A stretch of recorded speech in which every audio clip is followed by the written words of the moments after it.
आलोक जी को दिखाइए जल्दी से। आलोक जी, अब आपसे किस मुद्दे पर चर्चा की जाए, सर मैं यही सोच रही हूँ, क्योंकि अगर मैं कहूंगी कि कांग्रेस पार्टी खत्म हो रही है दिल्ली में, धीरे धीरे लोकसभा, विधानसभा, एमसीडी, आपका अस्तित्व अब कई चुनावों में लगातार गायब होता चला जा रहा है, तो शायद आपको बुरा लग जाए।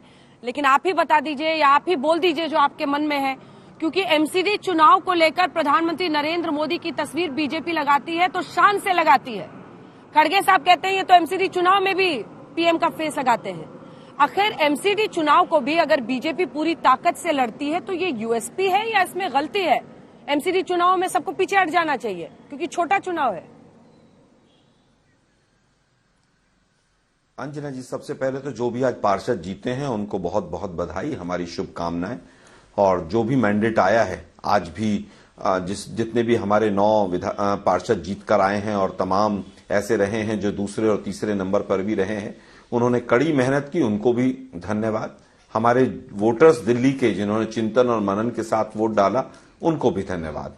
हम केवल ये कहना चाहते हैं कि दिल्ली कैसे अच्छी हो, इस पर अब कैसे विचार किया जाए, क्योंकि पिछले 15 वर्षों से बीजेपी और बीजेपी का भ्रष्टाचार यहां पर जिंदा था, इसमें कहीं कोई दो राय नहीं है। लेकिन केजरीवाल जी जो कह रहे हैं कि मैं सफल हो गया, अगर केजरीवाल जी सफल हो गए हैं पूरी तरह से और बहुत अच्छा काम किया है, एक पार्टी बीजेपी को जनता ने नकार दिया है, और अगर केजरीवाल कह रहे हैं कि मैंने बहुत अच्छा काम किया है, तो बीजेपी की 104 सीट नहीं आनी चाहिए। तो आज तीनों ही पार्टियों को सोचना पड़ेगा, क्योंकि जिन लोगों ने पेरिस बनाने का वायदा किया था, दिल्ली मोस्ट पॉल्यूटेड सिटी हो गई है। दिल्ली के अंदर किस तरह का प्रदूषण बढ़ा है, यमुना जी की क्या हालत है, कितने सीवरेज ट्रीटमेंट प्लांट लगे हैं, एमसीडी में कितनी भर्तियां हुई हैं, एमसीडी में एडवर्टीजमेंट के कितने घोटाले हैं, ये सब चीजें सामने आनी चाहिए। कांग्रेस पार्टी दिल्ली कैसे अच्छी हो, विपक्ष में रहेंगे हमारे 9 पार्षद, और हम पूरा अपना विपक्ष की जो भूमिका है उसको निभाएंगे। विपक्ष की भूमिका निभाएंगे, इसी से संतुष्ट हैं वो। कह रहे हैं कि जितने पार्षद हैं हम लोग विपक्ष की भूमिका निभाएंगे। लेकिन देखिए, जीत है तो जीत है आम आदमी पार्टी की, लेकिन सेंचुरी तक बीजेपी का पहुंचना क्या ये संकेत दे रहा है कि जमीन उनकी खिसकी है, दरक रही है? क्योंकि विधानसभा चुनाव तो वो हार रहे हैं लगातार, या फिर है लड़ाई में? देखिए जिस तरह एमसीडी का चुनाव बीजेपी ने लड़ा है और बड़े नेक टू नेक फाइट हुई है, हम लोग दोपहर 2 बजे तक देख रहे थे, तो लगातार आगे पीछे आंकड़े होते रहे। तो जैसा कि हम लोग सोच रहे थे कि एकदम सफाया हो जाएगा, वो बिल्कुल नहीं हुआ। और जिस वोट परसेंटेज में भी बीजेपी का जो है 38%, 39% वोट बढ़ा है, वो हो गया है, मतलब यानी पिछले से वोट बढ़ा है। तो कुल मिलाकर के बीजेपी की जमीन तो नहीं खिसकी है, उसका जो कमिटेड वोट है वो उसके साथ है। हाँ, कुछ वोट जो है वो आम आदमी पार्टी की तरफ गया। कांग्रेस के लिए एक सबक जरूरी है, एक सिल्वर लाइनिंग में देखता हूं कि उसका वोट परसेंटेज विधानसभा की तुलना में 12% हो गया, जो पहले 4% के आसपास था। हाँ। तो अगर कांग्रेस, जैसा आलोक जी कह रहे हैं कि विपक्ष की भूमिका निभाएगी, उसके पास कोई बैगेज नहीं है, क्योंकि शीला दीक्षित का शासन समाप्त हुए भी 10 साल हो जाएंगे जब अगला चुनाव आएगा, और एमसीडी में भी 15 साल से वो नहीं थी, अब आम आदमी पार्टी है।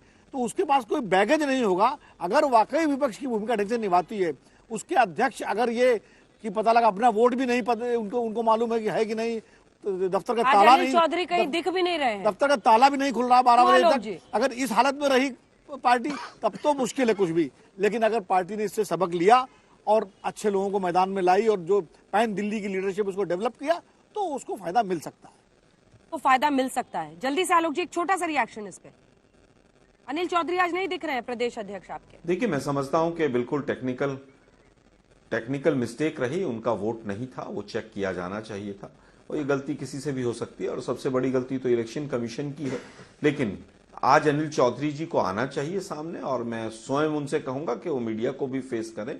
हार और जीत चलती रहती है, और वो युवा हैं अभी, और उन्होंने काफी मेहनत की है अपने कार्यकाल के दौरान भी।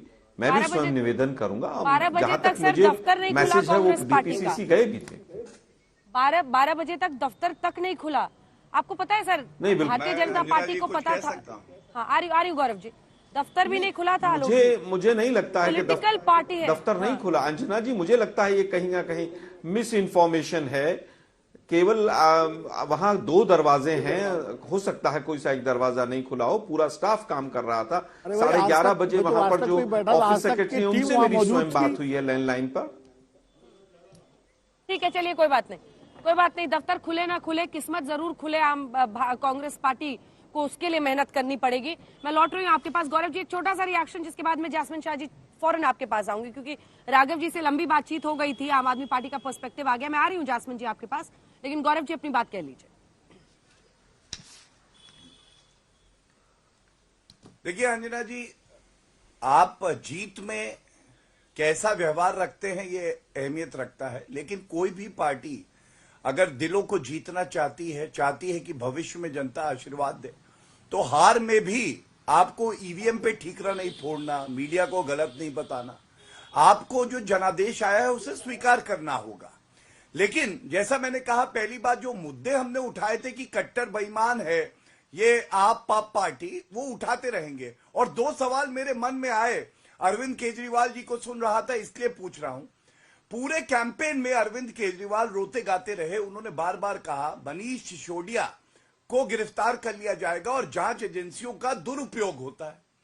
अब अंजना जी, कोर्ट ने तो जो कहना था कह दिया सतिंदर जैन के केस में, लेकिन अरेस्ट तो मनीष सिसोदिया हुए नहीं, तो दुरुपयोग तो दिखा नहीं। इसका मतलब अरविंद केजरीवाल जो आरोप लगाते हैं वो चुनावी मुद्दा होता है, वो अनर्गल होते हैं और माफी मांगनी चाहिए। दूसरा, जैसा मैंने कहा, उनकी जीत को मैं कम नहीं आंकता हूं।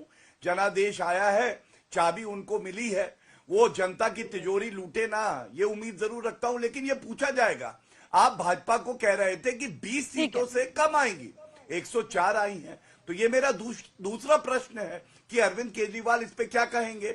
गुजरात में 92 बता रहे थे, क्या 2 सीटें आ जाएंगी गुजरात में? ठीक है।